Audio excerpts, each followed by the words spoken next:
अस्सलाम वालेकुम नाज़रीन, कल्याण न्यूज़ सां मां आहियां रहीम बख्श फवाद। सभ खां पहिरीं नज़र वेंदासीं हींअर जी अहम ख़बरुनि ते।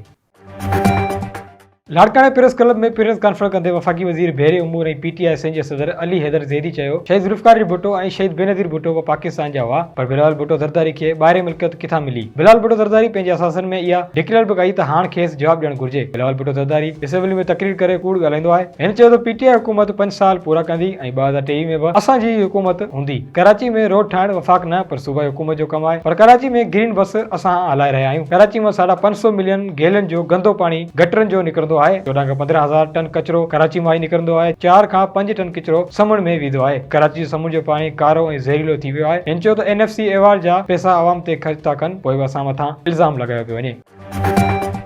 मातली वज़ीर सिंध जी मामले ख़ुसूस मैडम तंज़ीला कमरानी जी 43 सालगिरह सिंध प्रेस क्लब मातली ते मल्हाई वई। इन मौके ते सिंध प्रेस क्लब मातली जे साफ़िन मोहम्मद अयूब शेख, मीर मोहम्मद सोलंकी, सगी सोलंकी, नसीर मोहम्मद सोलंकी, मोहम्मद आज़म कुबार, बाबर चांग ऐं ॿियनि चयो त असांखे फ़ख़्रु आहे त मातली जी आई मैडम तंज़ीला कमरानी जेका पंहिंजी महिनत ॾाप ऐं सुठे किरदार जे करे आला दर्जे ते पहुती आहे। मैडम तंज़ीला कमरानी ग़रीबनि जी हमदर्द ऐं बाकिरदार औरत आहे। संदसि सुठे किरदार सबबि मोहतरमा बेनज़ीर भुट्टो जो औलाद बि मथसि एतमाद रखे थो।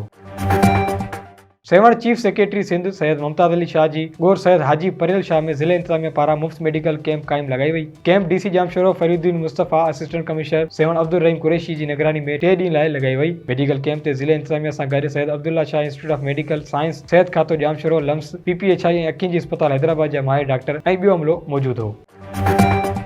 मटियारी में अॻूणे टाउन चेयरमैन सैयद सिकंदर अली शाह जे फर्ज़ंद सैयद अली आदिल शाह जी सालगिरह जी तकरीर थी गुज़री, जंहिं में सियासी समाजी अॻुवाननि शिरकत कई। हिन मौके ते सभिनी गॾिजी सैयद अली आदिल शाह संदसि सालगिरह जो केक कटियो ऐं तकरीर में शरीक सभिनी दोस्तनि पारां सैयद अली आदिल शाह खे अजरक ऐं गुलनि जा तोहफ़ा पेश कया।